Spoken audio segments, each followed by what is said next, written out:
G'day, everybody, and welcome to the Down Under Centre Migrating to Australia podcast. My name's Wes Zant, and I'm joined by Alison Boulton and Lisa Chambers. Ladies, welcome. Hello. So, Alison, we've got you here. You're currently in Queensland. You've been here for 6 months, and we were talking about just before we started recording. This is our 5-year anniversary. Is that correct? Yeah, I met you and Jenny 5 years ago this month. 5 years. And is Justin still the same? Big beard, bald? Yeah, for sure. Yeah. Yeah, still handsome as always? Yeah. That's our guy. So, guys, we had the pleasure of meeting Alison and Justin at an event at an expo that we were involved in. And then it's nice, Alison, to sort of get to meet you guys at that point. And who would have thought 5 years later? That's a long time. 5 years later, you're now sitting in sunny Queensland. I'm sitting in Victoria, and we're having a chat over a podcast. Yeah, I know it's quite surreal actually, but yeah, it's great. It is. So, Queensland's a big place. Whereabouts in Queensland are you? We're on the Gold Coast. On the Goldie. And first thoughts of the Gold Coast? It's getting hot. Stunning beaches. And we've got the mountains as well and the rainforest, like literally one way, and the beach is the other. Yeah, it's pretty surreal, to be honest, because I've never been to Australia before, so I didn't have any expectations. But yeah, it's pretty cool. You know, it's quite a common theme, these people heading to Australia that have never been here before. It's so interesting. Some people, try before they buy, I guess, and have a bit of a recce, as they call it, Alison, and spend lots of money coming to visit. And it's one of those questions. Do you spend usually the money people spend on coming to Australia on a holiday and seeing if they like it for a couple, for a month, a few weeks, whatever it is usually the cost of what the visa is going to cost them. So I don't know if it's right or wrong. I guess, some people say, yes, we really made the right choice by doing that. And other people like yourself and Justin just jump in it and get here. So I really want to, you've been here for 6 months. You're in the Gold Coast. Let's backtrack a little bit. So Justin was the main applicant for the visa, correct? Yeah, that's correct. Yeah. Yep. And what's his occupation? He is classed as a fitter general. Yeah, perfect. In Australia. And when you guys started with us, so you would have had the old Down Under Centre box with the folder in it, did you? Yeah, we still got it. Still got it. Legends. Yep. Yeah, my wife actually, I've kept some when I shipped them over here, and my wife was like, "We need to throw some stuff away." I'm like, "You can't throw them away; they're memories." But yeah, all right. So So you had the old the paper-based submission, I guess, with us. How was it? Was it challenging doing it that way? Not really, because when we first met you, it was pretty straightforward when you and Jenny went through everything on the sheet of what the process is. So the stages of understanding how many points we needed, what we needed to do when we got the points, the skills assessment. So we knew a bit about it. We knew we had to get a certain amount of points and the trade had to be on the skills list.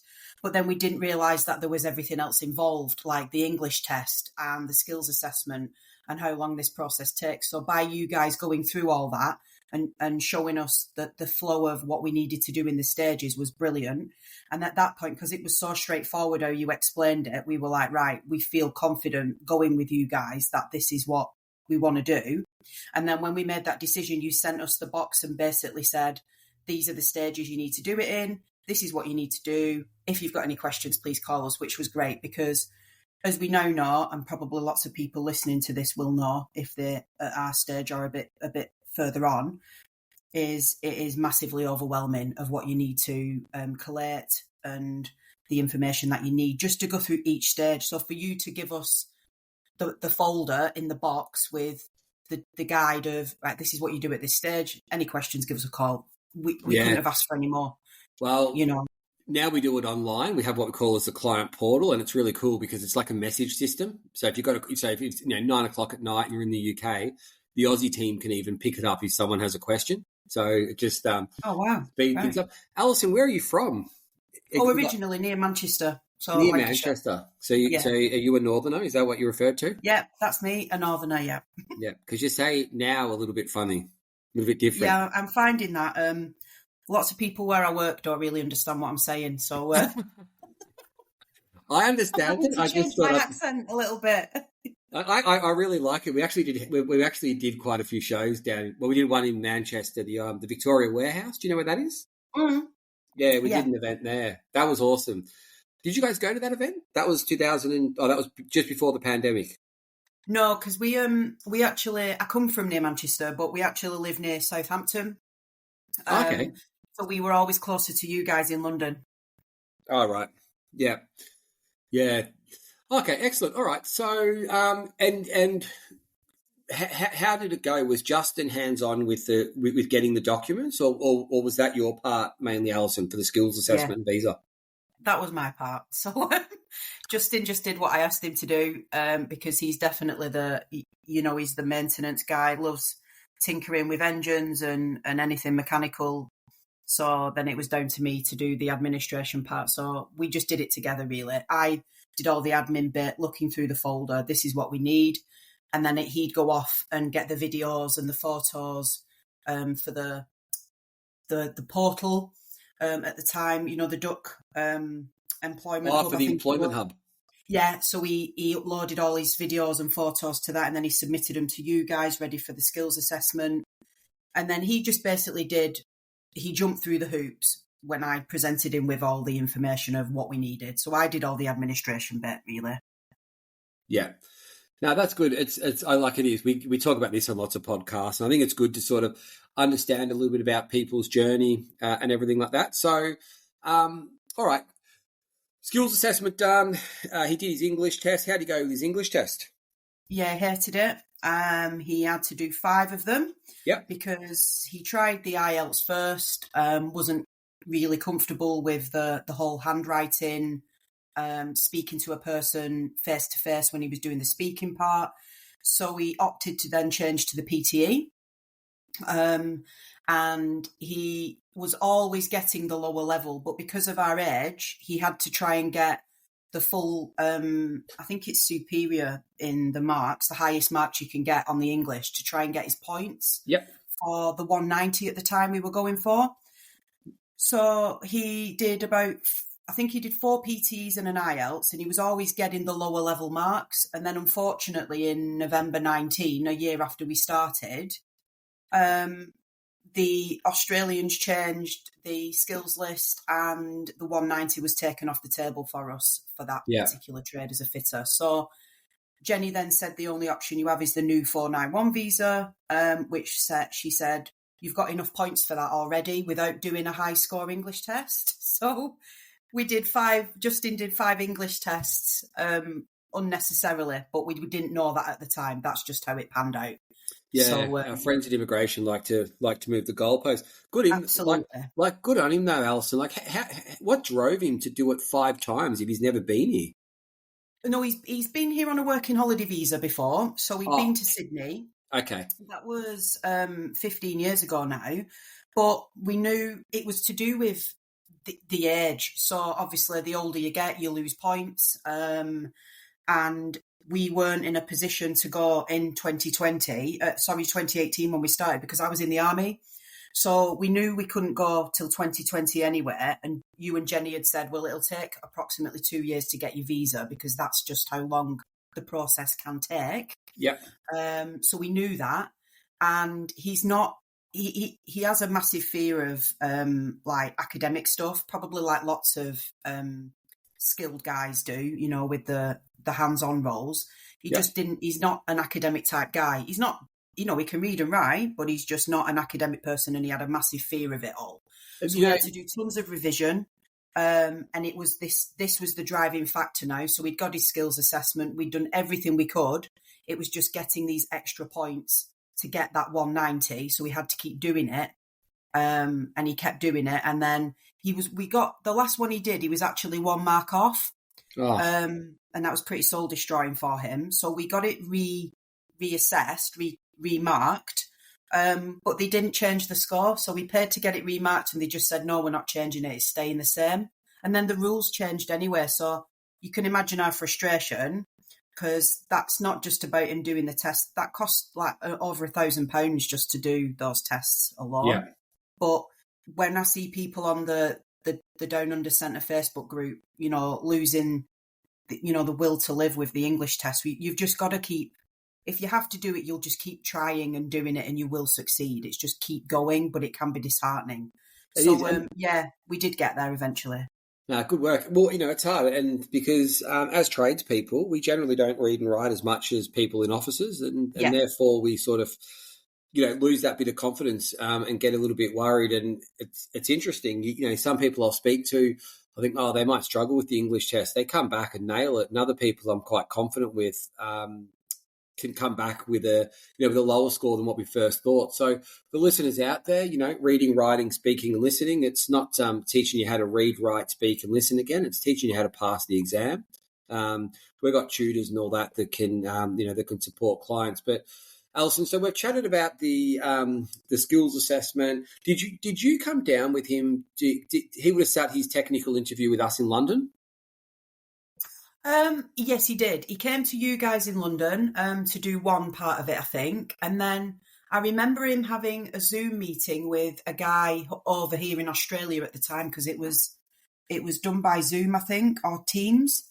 Is this when the pandemic was on? No, this was before. I remember him having an interview with someone from Australia at the time, and I remember him coming to you guys. So it was just before, it was in 2019. Okay, I reckon what we would have done like a pre-assessment for him. Yes, I think that's what probably it was, just got one of our assessors to have a bit of a chat with him and just, make it, I guess, take the pressure off a little bit, because it's so hard and there's so much, like, you've got the financial pressure as well, haven't you? As you mentioned, everything costs money with all the fees and that immigration charge, and you want to just get it right. Because I do remember, like it's funny, and you guys would have attended when the pandemic was on. You guys would have attended our trivia nights and all that. Yes, we did in January 2020. We came to the one in January, and that was fantastic. Yeah, and then little did we all know that about 7 weeks later we would go into lockdown. Yeah. Which was that was so fun back then, before lockdown. How good was it? Getting all the clients. Yeah, it was brilliant. It was fantastic. Getting dressed up, and we had a fancy dress and the photo. I remember we had the photo booth. It's I've actually got the iPad that my kids use at the moment, which was the iPad that was used on that night, and the photos are all saved from when we had like all the the clients dress up. It's quite, I might even see if I can find you there. It was brilliant. It was such a good night. Yeah. All right, so we're here now. You're in Queensland, but let's go. There's obviously a few things that happened before then. So you're on the Goldie at the moment. You've been here for 6 months now? Yeah, nearly 6 months. Yeah. Yep, nearly 6 months. You have never been to Australia. Justin came on a working holiday visa. Who was the driver for it? Who came up with the idea of let's move to Oz? So we both did, because Justin and I met in 2012, and I basically said to him, my dream has always been to go to Australia. I just never had the opportunity because I joined the army when I left school. And then he told me that he'd literally come back from Australia a few years earlier after being on a working holiday visa. So we both shared the same dream, which probably made it a lot easier for us, because we don't have the conflicting views of I want to stay with my family and he wants to go, or vice versa. And because we don't have children, there is just us and a dog. So that made it all pretty easy in that sense. Okay. And you use the word easy. So it was an easy decision because both people in the relationship wanted to move to Australia. Let's talk about the moment the visa gets granted. How did that happen? How were you informed that that your visa was granted, and when was that? So we lodged our visa in March 2020, just a week before lockdown occurred for COVID. At the time, the 491 was new, and we thought we'd be getting it in a few months. And obviously, like many people, we didn't think COVID would go on as long as it did. We then got the grant on the 29th of September last year. So 29th of September 2022. We got the grant. So that's 2.5 years after we lodged. And we were actually on holiday in Croatia at the time, and Jenny called us. So I knew that Jenny had made the call. Justin missed the call, But I knew as soon as he said, I've got to take this call, Jenny's called, I knew what it was. So we knew, that was it. And it's hard to explain because I think I had this expectation of, being super happy, which, don't get me wrong, we were obviously, but I think for us it was more the feeling of immense relief and the weight had lifted, that 100%. we now had the golden ticket basically to leave our life in the UK to go and start a new life in Australia. So yeah, the weight lifted. It was unbelievable. Yeah. Because Alison, for people, for our clients who have been with us for a while, and we've got lots and lots of clients, and we've had them for a while. And I think lots of the podcasts we do, unfortunately, that the word pandemic probably gets mentioned in nearly all of them, but that was the reality of the time. But you've been someone who's been really helpful to others on the social media groups and everything, on our group and that as well. So thanks for that. But you've got quite a few friends within the Down Under Centre migration community. So you were able to communicate with lots of Down Under Centre clients, take advice, and and I guess form friendships. But you're in Croatia, you get the visa granted. 6 months, 8 months later, you sort of end up in Australia. How was that journey from getting the visa granted to the day you got on the flight? I'm going to try and break down your journey for the listeners, because I know that you've got a few things to add for when people get here and how to manage their expectations. So from when you got the amazing call from our amazing Jenny to getting the visa, what were you doing? Like, were you organising shipping? What were you doing? Yeah, it was crazy. So we'd obviously come then back off holiday, and then we just got into it knowing that it was imminent when we were going to go. But this was all then based around our dog, because we didn't want to leave the country leaving our dog behind. We wanted the dog to leave us with us at the same time as us. Now, we then teamed up with Pets Abroad UK, one of your partners. We'd already dealt with Andre, because a lot of the work that we were doing with you guys happened before COVID. So we'd already contacted PSS and other shippers to get quotes in 2020. We'd already spoke to Andre at Pets Abroad because our old dog was meant to come with us. And there was lots of things we'd already put in place pre-COVID, because we were ready to go the moment we had the visa in 2020, but that didn't happen. So September came, 2022, we've now got the visa, so we then got back in touch with everyone, got back in touch with PSS, got a new quote, got some other quotes. Then we touched base with Andre, who was amazing because the rules on quarantine for animals has changed. So we had to try and get that sorted. And it was just in stages up until that point. Everything was based around the dog, but everything up until that point, we just did it in stages. So we knew we had to sort our belongings out and just basically filter through all our things to get rid of things and get things ready for shipping. Then we had to get our house ready to rent in the UK, because we have our house being rented out in the UK. So we had to start that again. Then we had to go through the process of getting the dog in the vets to get the vet checks done. So it was pretty crazy. And I was waiting to have surgery on one of my arms at that point. So I lost my right arm for about 6 weeks during this entire process. Whilst Justin was away working, it was pretty mental. Yeah. It's like a blur. It was like, I can't even explain it really, and I'm sure there's lots of people in that same position, because there's so many things to do. And when people ask you questions about what you need to do, it's this entire process from start to finish of everything is unique to you. 100%. We might have the same visa number, we might have the same skill or trade, we might be the same without children, with a dog, but not everybody's situation is the same. Everybody's process is unique to them, irrespective of what visa you're on and where you're going. It's all unique.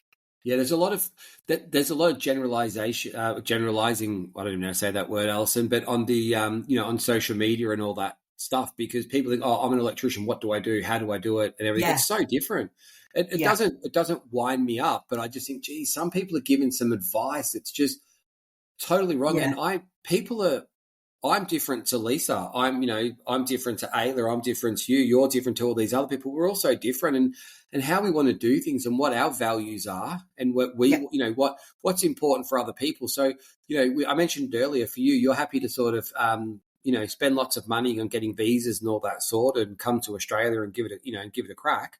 And other people want to go on holidays and do it. It's just so different. So I'm happy that you put that in there. And then, but let's get on to but actually, we'll go back one more time. So your dog, what sort of breed of dog do you have? Yeah, she's an English Bull Terrier. But they've got funny names for them here in Australia because they're quite rare. So apparently they're called a Roman nose. Okay. Which is different. But yeah, it's an English Bull Terrier. And being a Bull Terrier, was there extra concern bringing them into Australia? No, so we actually had another English Bull Terrier who was meant to come with us in 2020. She had her permit. Andre got her permit. She was ready to fly. She'd done the rabies process, and then COVID happened, and sadly she died in August 21. And then we rehomed another English Bull Terrier last year, and she's older as well. They were both older, but no, the only thing to do with her, because she's a bull breed, she had to have a special crate made, a reinforced crate. But that was all left to Andre because I wanted to make sure that when we did this process, it was right, because this was the one part, and this was probably more important to us than the actual visa, because if this goes wrong and the dog can't get into the country or the dog's stuck at quarantine, that could have been like pretty disastrous. Alison, what's the dog's name? She's called Cleo. Cleo, nice. Yeah. And how old's Cleo? Cleo is 10 in January. And the life expectancy for that breed of dogs is how old? Between 10 and 12. Between 10 and 12. Yeah, between 10 and 12. But Doris, who was meant to come with us in 2020, she got to 13. Yep. And these were the discussions that I have with the vet before she was flying, because other people who are emigrating with dogs will know this, that she has to be fit to fly. So they wouldn't, if the vet didn't think she was fit enough to fly, they wouldn't have agreed to sign the paperwork off. So, how does the vet establish if Cleo's fit to fly? So they have to do a series of vet checks, and it starts with the rabies vaccination. So you have to have the rabies vaccination done, and you've got to make sure their annual vaccinations are up to date. But this is where, when we used an agent, they give you all these instructions, a bit like you guys with us with the visa. You gave us the clear instructions of what we needed to do at that time. So we had to make sure everything was done within specific timeframes to fit the criteria of the Australian Agriculture Department. So we did all that, and then if she passes the rabies test, then we can move forward to the next stage. And then they're basically just checking for the general health of the dog. You know, she does have long-term health conditions, but they're being managed with medication, very similar to humans with health conditions who go for the medical. You know, as long as everything is managed and she's healthy to fly, then she will. She got on the flight and she flew from Heathrow the same day we did. Yeah, that's so good. And Claire, when she arrived, was she bubbling? Was she excited to see you? Was it, I guess, would be a pretty big... How long were you actually... Oh, you arrived on the same flight, did you say? No, so what happened was we were quite fortunate because as the rules were changing for quarantine, our permit had already been granted about 3 weeks before the government decided to change the rules. However, in January last year, I think it was this year actually, January this year, the government changed the rules and said that your dog will have to do 30 days quarantine instead of 10. But we'd already been granted the permit. So this caused a lot of issues with obviously thousands of people importing their animals. And then the government backtracked. Anyone who already had the permit issued at that point, they said that we could still do 10 days. So Cleo flew from Heathrow on the same day as us, but we flew to Brisbane via Singapore, and she flew to Melbourne via Qatar. So she went to Melbourne on her own, and then she was flown from Melbourne up to Coolangatta on the Gold Coast 10 days later. Okay.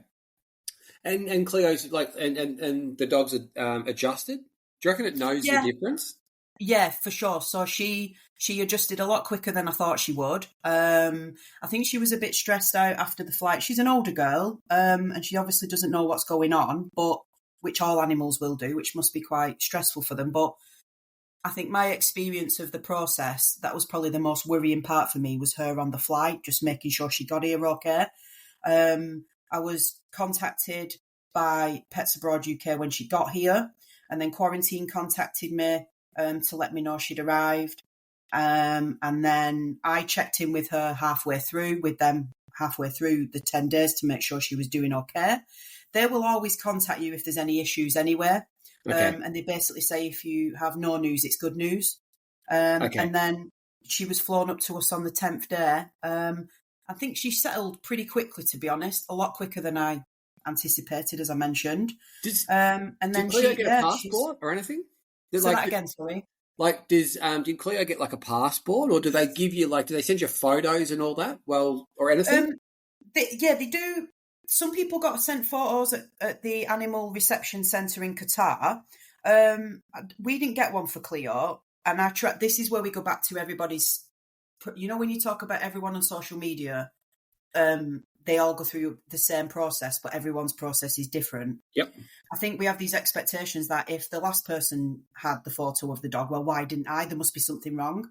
Yep. I tried to ignore all that and just listen to what Andre and Pets Abroad said to me, and just go, look, everything will be fine. She will be great to fly. These animals are really resilient. They deal with the situation better than we do because they don't have any concept of time. So I listened to what he said, tried not to worry, tried not to compare my situation to anyone else's. And I can't really fault Quarantine because when she came out at the other end, when she flew up here, I didn't expect her to look as good as she did, actually. So I was really impressed with it all. That's awesome. And I'm really proud of her. I'm really proud that we've rehomed a dog, and within 14 months of rehoming a dog, I've managed to get her to fly to Australia. So yeah, that's awesome. Good on you. Good on you, Ali. That's good. So you guys get here. You got the dog here. You've had the removals and all that. Your very first thought when you rocked up at Brisbane Airport, what was your very first thought? Justin said he felt like he'd come home. Okay. I've never been here before, so I didn't know. But I think I was like, it's surreal. I think I was like in a dream. You know, I was exhausted because we'd obviously it's like a full day's travelling. I was just like, yeah, wow, this is home. This is it. Yeah, that was it. I just don't know. I think I was really tired, really exhausted, but then I don't think at any point I thought to myself, have I made a mistake? That didn't cross my mind. No. It's definitely a horrible flight. All right, so you rocked up. First thoughts, Justin's like wrapped. He's thinking it's home and all that. Did any of you have jobs before you got here? Yeah, Justin secured a job before we arrived, which was a big thing, obviously, because this then ties into proving that you've got an income to secure a rental, and things like that. So what we found was if you try to apply for jobs like well in advance, you're just not going to get any feedback because they do prefer you to be in the country, obviously. But 100%. Why would you hire someone if they're 6-8 months away from getting you? Exactly. Yeah, exactly. So, and it probably does happen to people, but Justin didn't have that experience. So we left it till about 5 weeks before we moved out, and he was just sending off those job applications to everyone. And he got an interview before we left over Teams, and he secured a job, and he's still with that job now. And it turns out that there's quite a lot of migrants who work for that company, and they really like to employ migrants because of the work ethic, and they trust them. I think some people might say, they don't like to employ migrants for whatever reason, but the company Justin works for, he's really happy and he's enjoying it. And that was a big weight, to be honest, off our shoulders because we knew we had an income coming in to pay the bills. Okay, so when you first got here, where did you stay? We came straight to our house, our rental. So we used a rental finding agent from the UK. We found one of those here. They were viewing properties for us on our behalf because what we didn't want was we didn't want to spend thousands of dollars on an Airbnb to then have to move again when we found somewhere. And I was conscious of the dog, so I didn't want to keep moving the dog around. And to be fair, I didn't want that either. We just wanted to come to our home, and we were very fortunate. We got off the plane. We drove to Justin's new employer, his new work, because we'd use Send My Bag. So we'd send some bags over, and they got sent to his new employer. We picked those up on the way to our new house on the Gold Coast. We went to the real estate and picked up our keys for the rental, and then we were in. We came into our actual home the day we arrived. Was that and that would have been the first time Justin met his employer coming off a 24-hour flight? Yes, yeah, we both did. Horrible. Yeah, we both met them. Yeah. I hate seeing people when I come off the flight. Yeah. Did you rock up in the morning? Is it? Yes. Yeah. We landed at, I think, 7 a.m, but then we had to go through customs. And I think we got to them about 10 a.m. by the time we drove down from Brisbane down the highway to the Gold Coast. So, yeah. Yeah, it's horrible. Oh, good on him. That's courageous, I reckon, rocking up to a new work, picking up some boxes and all that. Did you organise a car, Alison, as well, or just the house? Yeah, we got a hire car, picked it up from the airport. That was pretty straightforward. That was pretty smooth, yeah. So you got you pretty organised. So how's the adjustment been now from picking up, like getting here to where you are exactly now? Yeah, it's been tough. I won't lie. I probably thought it would be easier than what it has been because I've travelled a lot in the military and I've lived in foreign countries before, but this is definitely something else. And I think the only saving grace I can say to this entire move is the fact that you guys speak English here, because I have no idea how people do it when they go to a country where they don't speak the same language, because everything is definitely different here. And that doesn't mean that I thought Australia would be the same as the UK. Not at all. But it's been a lot more challenging than I think I anticipated. Let's be real honest here, because that's what these podcasts are about. We're not here to sell things or do anything like that. We're here to chat to people about their journey to Australia. So what was the most challenging part of relocating? I personally struggled to find work because I think people on the other side in the UK, when they see social media, think it's to do with the visa. We're on a 491. Full work rights. Yeah, so we have full work rights, but we cannot live, work or study in a non-regional area, which for us is Brisbane. Any postcodes around Brisbane. So that's why we chose the Gold Coast, because we did want Brisbane, but we're now on the Gold Coast. And Alison, how close is your house to a non-regional postcode? Oh, to be honest, in good traffic, I'd say probably about 45 minutes away. Okay, so and what work are you looking for?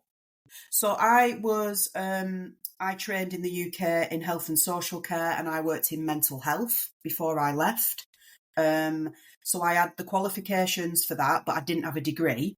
I had a diploma in health and social care prior to leaving the UK. And then I did tons of research before I left the UK to see if I could convert my qualifications. So I'd found out that I could go to the Queensland Educational Department to convert my qualification, just to make sure I had all my certificates and everything. So I knew I could do that, but I could only do it when I landed in the country. So that took quite a bit of work because I had to prepare everything, and then you have to find a justice of peace to sign it all to prove it's genuine.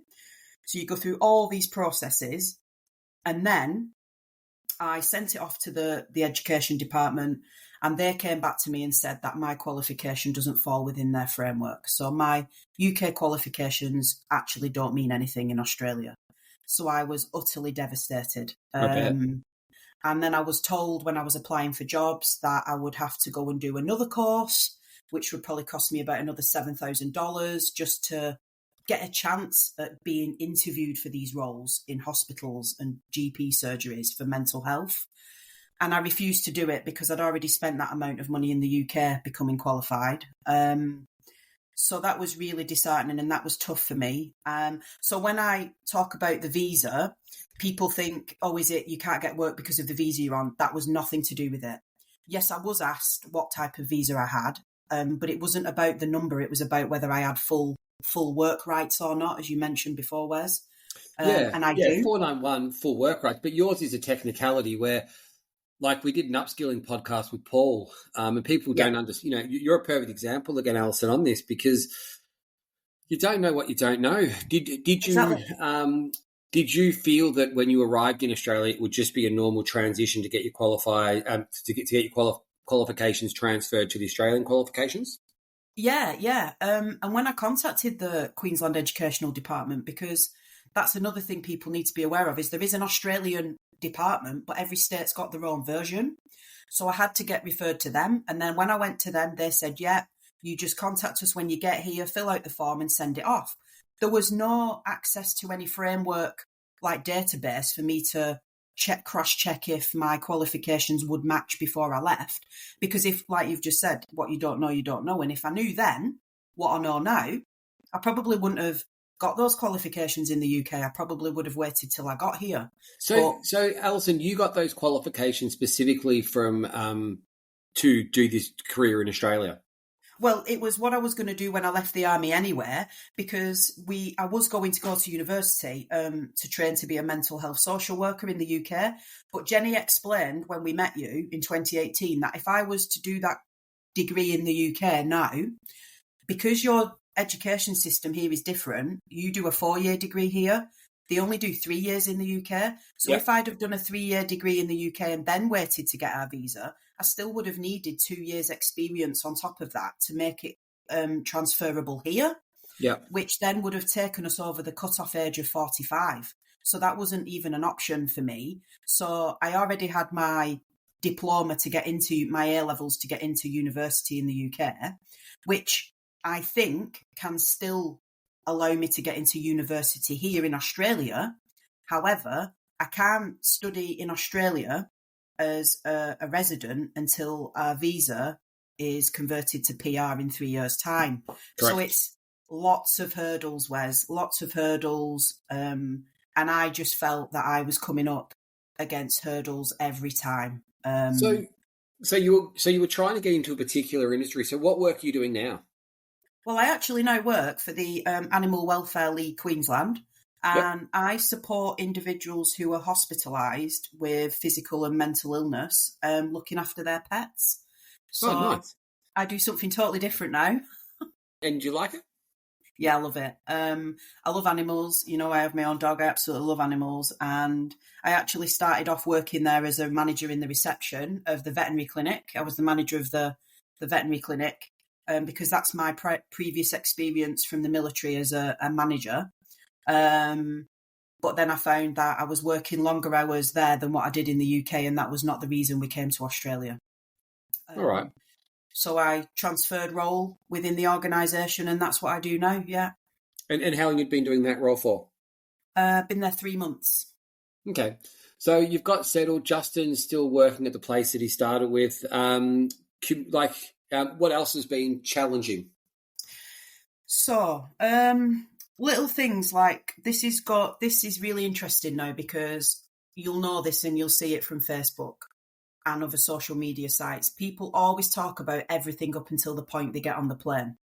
And then they talk about landing, and then they show pictures of beaches and life by the pool and barbecues, which is life here in Australia, you know, socially and things like that. People don't tend to talk about the finer details of learning an entirely new life in Australia. And an example is we found out that we came here at the time when we had to submit a tax return. You know, in the UK, you don't have to do that. If you are just employed by a company, your tax is automatically done for you. Yeah. So we did know that we'd need to get a tax accountant to help us with this, because a tax accountant isn't a luxury really in Australia. It's the norm, isn't it? Everyone has a tax accountant to help them with their taxes because the system is so complex. What we didn't realise was that all our income in the UK, including my military pension, would be taxable in Australia. So we were already declaring that in the UK as part of our tax returns in the UK. but we have to declare it here as well. And I didn't realise that they were going to take so much money off me from my military pension. So that was How does pretty it work tough. for you renting a property as well? Yeah, so we have to declare that, which we didn't come to Australia thinking everything was going to be tax-free. Far from it. We want to make sure we're doing the right thing and we're declaring our taxes. But we knew we would be declaring it in the UK, and people talk about a tax treaty. And yes, that is true, but it's a lot more complex than that. So we employed a highly recommended tax accountant from other Brits here on the Gold Coast, recommended a tax accountant who deals with both Australian and UK tax. She gave us guidance and did our tax returns for us. And you do have to declare all your income from the UK, including your house rental, any savings and investments you have. You have to literally declare everything. And then it gets offset at the end of the year. And then you'll obviously do your tax returns for the UK at a different time. So it's quite complex. And I think the only thing I can recommend is get a very good tax accountant who understands both Australian and UK tax. Yeah, for sure. I've got a good one. It definitely Yeah. helps. There's other things too. I know that quite a few people have sold properties and then transferred the money over to Australia, then gone and been set up for the purpose of tax after they've transferred their money. Yeah. Therefore, that they start their tax from when they set their tax file number up as well. Yes. But obviously, speak to the professionals on that one. Yeah. All right. What else has been challenging? Then we found out that it's pretty standard in Australia to have pest control done, whereas in the UK, pest control just happens when you need it. That could be a Queensland thing. What pests have you got? Right. So, cane toads in the garden, huntsmen, spiders,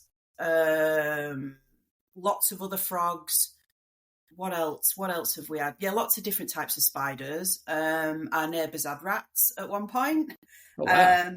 But then they were pretty chilled out about it, to be fair. I said, I think you have rats in your garden. Yeah, it's cool. Yeah, no worries, mate. And I was like, no.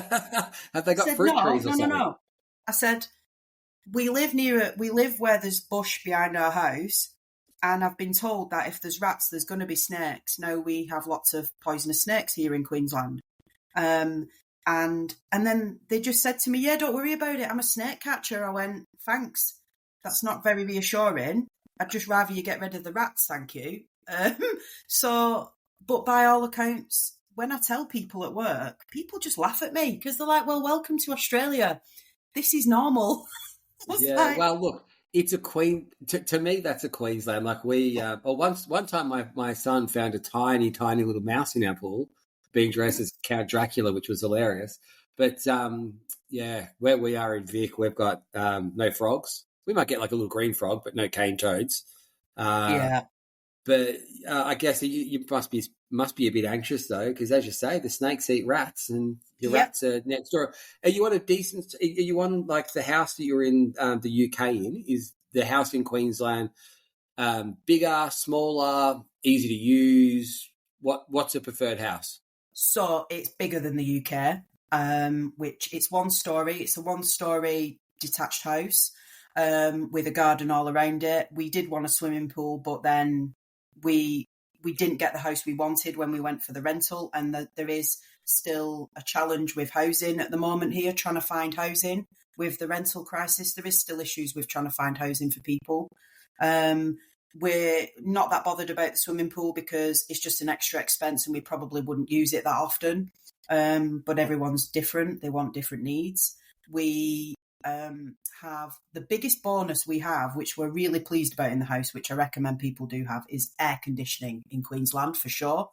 Get air conditioning, and we have solar power, which is amazing because that provides all our power during the daytime, because it's mainly sunny in Queensland most of the time, which is really helpful. We're on a suburb called Helensvale, which has all the facilities. It's got a big shopping centre, it's got the schools, it's got a local swimming pool, the outdoor swimming pool, golf course. It's got everything. We've got good transport links near our house with the G-Link tram to the centre of the Gold Coast. We've got the main railway line here as well, which takes you up to the airport and to Brisbane. So we're right near the motorway. So if we need to get on for Justin, he gets onto the M1 and commutes to do his work, no problems at all. So yeah, we're really happy where we are in the house. Yeah, that's awesome. Lisa, if you want to jump into the podcast, that'd be great. And while Lisa's jumping in, Alison, what's been the best part? What do you think is the best part of moving to Australia? The best thing? The weather. The weather for me personally. And I know people say don't just move to Australia for the weather, but the biggest thing I've noticed is for me and my mental health, the weather here makes a massive difference to everything. It's you don't have, because we're quite outdoorsy people. We like camping, we like walking, we like doing things outdoors and cycling. That was restricted in the UK massively because of the weather. And here, that we don't need to. That's just not an issue now. Yeah, we know it's going to get very hot, but we adjust and we adapt to that like all the other people in Queensland do. But yeah, the weather for sure has made a massive difference to our life. Yeah. Yeah, it's pretty good, isn't it? Like, I mean, that's one of the main things that most people think about Australia is the weather. I think it definitely makes a difference when, where I'm based in Melbourne, unfortunately, you can get beautiful. Like today's an amazing day. It's blue skies everywhere. It's probably early 20s. But the start of the week, it was like low 20s and it was just cloudy all the time. Yep. And when you go to Queensland, I think it's apart from, have you sat through one of your storms yet? You've been around for one of your big storms? No, we had one. I must admit, I think since we've been here in the 6 months, we've probably had about 3 or 4 days heavy rain, which is a bit strange. And then you get used to the fact that after it rains, it becomes super humid. So there's that. And then we've had the thunder and the lightning, but I don't think that's one of the storms you're probably referring to. So no.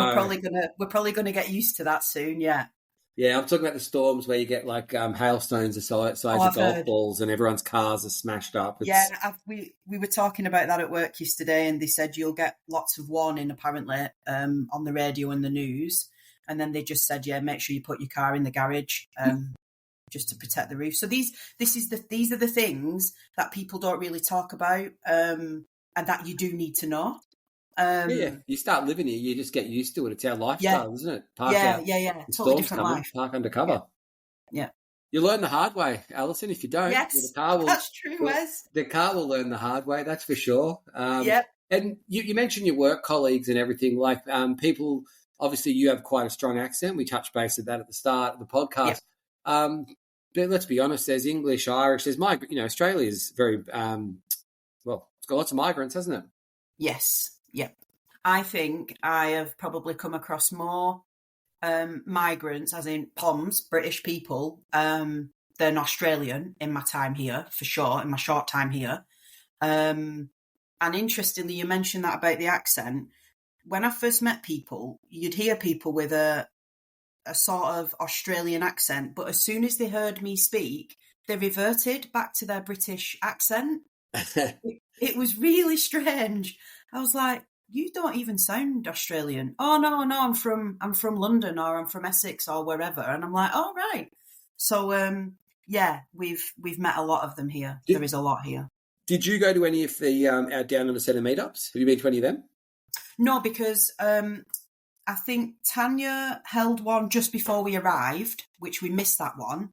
And then they've just had one on the Sunshine Coast, which is a fair way from us, actually. So we would like to have gone, but we haven't been to that one. So we're hoping that Tanya organises another Queensland meet-up soon, and we'd definitely go to that. Yeah, or if not, just put one up in the Goldie if you want. Like we can arrange that. That's fine. But it's funny because the last 2 times that Tanya's done it, Alison, it's poured down with rain. I believe so, yeah. Yeah, it's like all these British bringing the rain on this, on these things. So, Lisa, are you with us? I am. Hi, guys. Hey, Lisa. So, Lisa, you've got a few questions you want to ask. Fire away. Just sort of backtracking a bit. I know Wes sort of touched on your first day and what you did. How about your first sort of few weeks or first couple of months, really? Yeah, so the first few weeks were really busy, probably like many people when they arrive. You know, you're trying to get everything sorted, and I'm quite an impatient person where Justin's super laid back. He's just like, yeah, very Australian, just, yeah, you know, too easy, mate. And I'm like, no, we've got to get all this stuff sorted. I need to get things sorted, ready to go to work, because what I didn't want was, I didn't want us to have to sort things out in the house and then try and do it whilst we're trying to find work or be in work. So the first few weeks we were buying furniture. We were we planned very well with regards to our removals. We sent our removals well before we left because we wanted it to be here when we arrived, which did happen. So our removals arrived the week we arrived. So that made home feel like, well, our house feel like a home, really, which I think is a massive difference. We had familiar things around us where we didn't know anyone, but we had our familiar items, which made us feel a bit more at home. And then it was quite good in a sense for the first couple of weeks where we were driving around the area, buying furniture and doing things like sorting Medicare out, going to the transport office to get a driving license, and just all these pretty boring, normal life tasks you have to do. But that then allowed us to go and see places and know where places are and find out things. So it was pretty crazy, and we wanted to be settled, one, before work, and two, before the dog arrived, because we didn't want her coming into the house when it was upside down as well. So yeah, it was pretty crazy, bit of a blur. But yeah, it was, well, yeah, you've just got to do it, haven't you? You're in a position where you've got no choice. You've just got to get on with it and get set up, really. Yeah, there's lots and lots of things to do, and it can also feel a bit like a sort of holiday to begin with as well. Did you feel like that? Yeah. Yeah, and have you got over that yet? That was my favourite part. I love that part when I first arrived. It was so hard. It was in the pandemic, but geez, it felt like a holiday, just a nice weather. And you can just kick back and you own nothing. You've got no control over nothing. You've got that little bit of freedom in your life for a bit. I enjoyed that part. Yeah, that's great. And do you still feel like that, Alison? Because you've only been here for 6 months. Are you still a bit like in holiday mode? To be honest, I've never really... I can see where Wes is coming from, because there were times when it was surreal. We'd go down to Burleigh and sit by the beach at Burleigh Heads, and you just like... And we'd watch the whales swimming past, and you'd be like, this is surreal. This is really surreal. And this is on our doorstep type thing. But as I mentioned, it's been quite challenging for us in the past few months because the dog hasn't been well. And but that's life. That is life. That could have happened anywhere. But I think now that I'm settling in my job and I'm meeting people and getting to know my job and things are starting to settle down, things are becoming easier for sure. But I understand that, as we've already said, everyone's process is different and some people may settle sooner. It's just took a bit longer for me, I think. Well, obviously you're happy though, Alison, here. Would you ever consider moving home or anything like that? No, there's definitely not. That is home for us is where we are. And we left the UK because we couldn't see our future there anymore. We didn't have a bad life in the UK. We were quite happy. We lived down by the sea in the UK in a nice area. We both had jobs, you know, our family and friends. We had the social circle. We just couldn't enjoy our life in the UK anymore because we like to travel. We like the warmer weather. We like being outdoors, and the UK doesn't offer that. And life is hard in the UK. We've noticed that a lot different here because you get paid a lot better here. You know, the standard of living here seems a lot better. You'll hear people talk about they have extra disposable income at the end of the month. Yes, things are going up in price here, but it is definitely a better quality of life here for sure. And the one thing I've noticed more than anything is we have far more opportunities here in Australia to do things and see things than we ever would have in the UK. So no, I think if anything, we just want to explore Australia, and I'm itching to go and explore it, but I understand it doesn't all happen Whereabouts do you want to explore, Alison? Oh, everywhere, really. Just being serious. Yeah. So we'd love to drive around the entire coastline of Australia. You know, there's a route that people do around the entire country. I think it can take like a year or something. It's huge. Where we just go around the entire country in a camper van and just explore it all, really. You just with that, Alison, I mean, it took me just under 3.5 years, but I stayed in lots of places for a long time. So that's a little bit irrelevant. Yeah. It's the best thing you'll do. You'll find lots of people do it when you're sort of retirement stage as well. Yeah. I know that's probably a while away, but make sure you are like you got your superannuation or your pension and everything like that. People, I know it's a bit of an Australian way to sort of save your pension up and everything. And once you get access to your super, that's when you'll see lots of people cruise around Oz. It's so good. Like this, where you are actually in the Gold Coast. I get jealous of the Gold Coast. There's good surf there. You got beautiful places close by as well. But you've also got just if you could also drive down south as well, sort of swing past New South Wales. Go past northern New South Wales. And sort of make your way down, like even as far as Foster, before you get to Sydney. There's some great places for you to see. Lisa, you just came back from Sydney from the weekend, correct? Yep, I did. And I was chatting to Alison before we recorded and gave us some good tips of some places to go. And I said that it was quite surprising because I've been to the Gold Coast and I didn't find Sydney any more busy than the Gold Coast, really, in terms of like traffic and just trying to get around places. I think, maybe it's the perception that Sydney and the bigger cities like Brisbane are going to be really, really busy. But like you mentioned that now, that'd be interesting to see that because, it is really busy here. And people who've lived here a long time have said it's only just started to get really busy, they say, and they think it's as a consequence of the pandemic.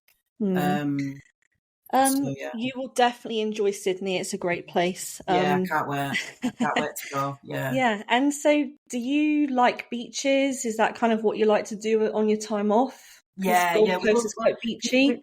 We love the beach. And it's great because we can take the dog down to the beach here. When she could walk, we took her down to the beach, which the difference here is we live near a beach in the UK, but we avoided it in the UK in the summer because it would be absolutely packed. You just wouldn't go near the beach in the UK in the summer because it was so busy. But here it's different because it's part of your normal life. This is normal life here. So the beaches, there's that many of them. They're never like packed. So we could go down to past Surfers down to Burleigh, and you could just be strolling along the beach and there's hardly anyone there, and it's amazing. Yeah, it's just like, wow. You have some really, really amazing beaches there. Yeah. It's cool. And just like, do you find yourself still comparing things to the UK right now? Yeah. So I was going to mention this because this is interesting because I talk to people a lot who've lived here a while, like a lot of migrants who've lived here a while about how long it took them to settle down, how long to make friends, how long to get used to things. And they all say it can take a year minimum, easily a year minimum, to just feel like you're settling in. Some people say it can take a lot longer. And one person said to me yesterday this exact question. She said, the one thing that I found some people were doing, which made a big difference to how they settled, was they were constantly comparing things to the UK. And it's incomparable. Like we said, the only thing that's similar is the language. But yeah, I did initially when I went shopping, especially with the money.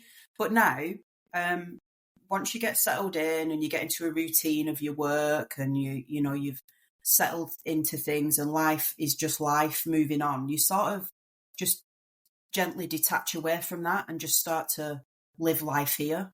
So I suppose it's really natural for people to do that. But I think my colleague at work said that's one big thing you've got to try and get away from is you can't keep comparing it to the UK because it isn't the UK and it never will be. So, just move away from that.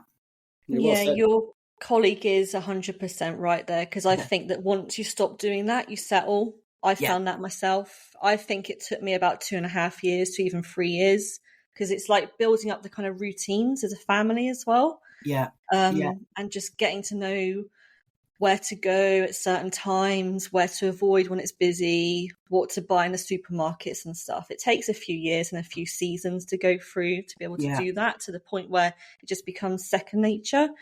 So I do get what your colleague's saying, and that's a good tip for people to just, it is natural to come over and just start to think, oh, well, the food's not like this and the money's like this and the weather's like this and stuff, and start when they have their like summer in England to be jealous because it's winter here and vice versa and stuff. But that's just life. Yes, just how it is.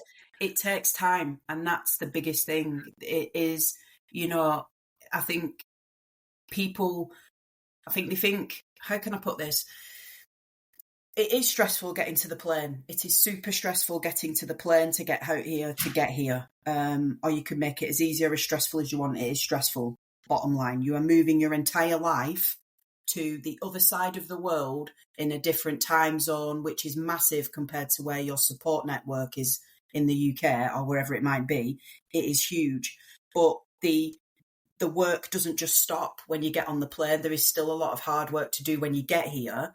And I think it's just accepting this is an entirely different culture, an entirely different life, and it will take time. And everyone's time frame of how it settles in is very different.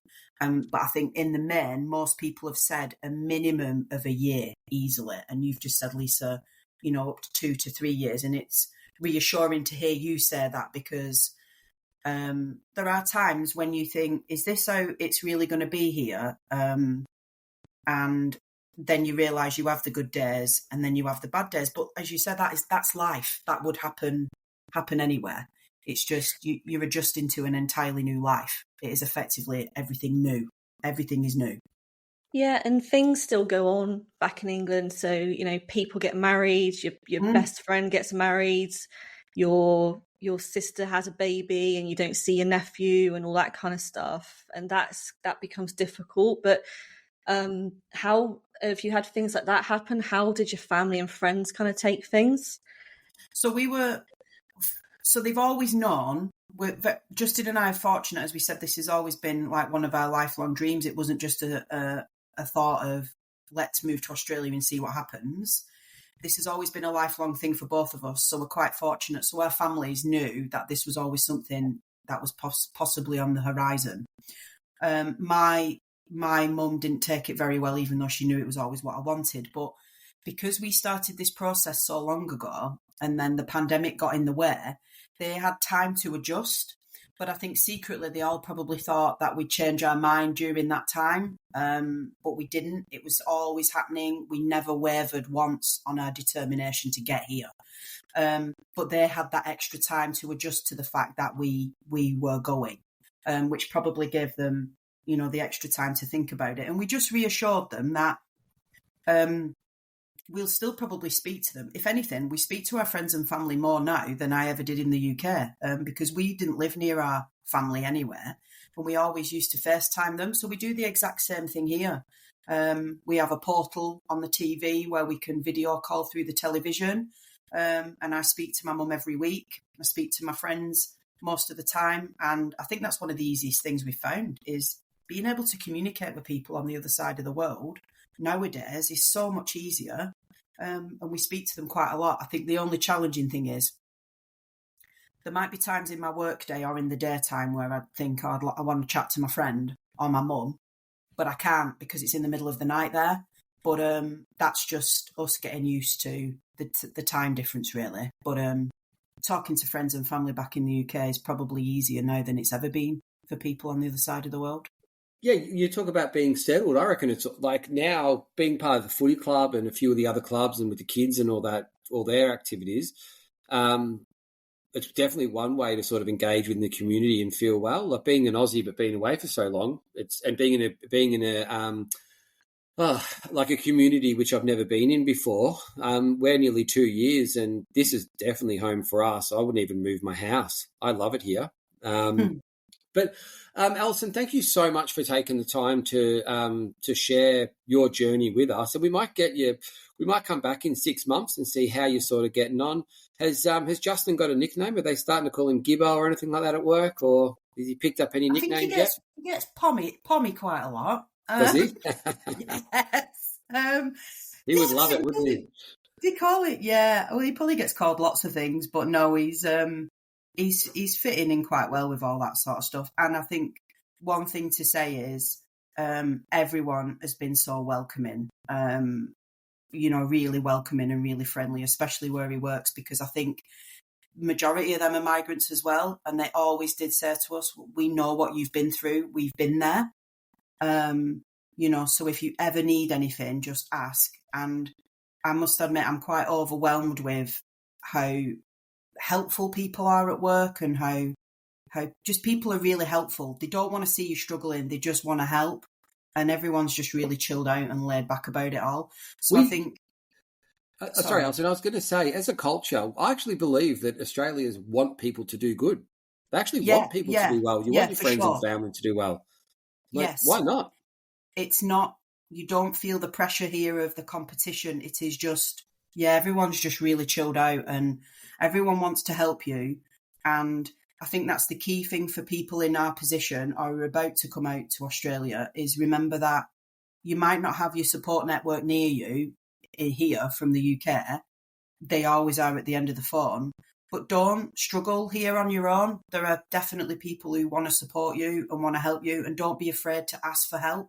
I think the British as a culture, it's like they stiff up a lip. No, we can do this on our own type thing. No, there are people who do want to help you, and I've been overwhelmed with some of the help I got when I went to work, because I've started an entirely new job where I didn't know anything, and people have just been so helpful. Yeah, it's good. That's why the meetups we have are really good, I feel, too. I've get quite a few nice messages from people saying, thanks for arranging that. I absolutely do nothing at all to arrange it. Our relocation team, Lisa and her team, do all that. But anyway, it's nice to take the credit, Alison, for all that. But they, some people send you the nicest messages saying, thank you so much. We were struggling. Maybe the kids was a little bit down, and having the meetup helped. So, but listeners, a big, massive thank you to Alison and Lisa, as always, for putting these podcasts together. A lot goes into these podcasts. We're not a media company. We're a migration business. And Lisa, you are doing an awesome job putting these podcasts together and all of that. And Alison, thanks again for joining us. So, guys, tune into the next podcast. Thank you guys very much. Thank you. Bye.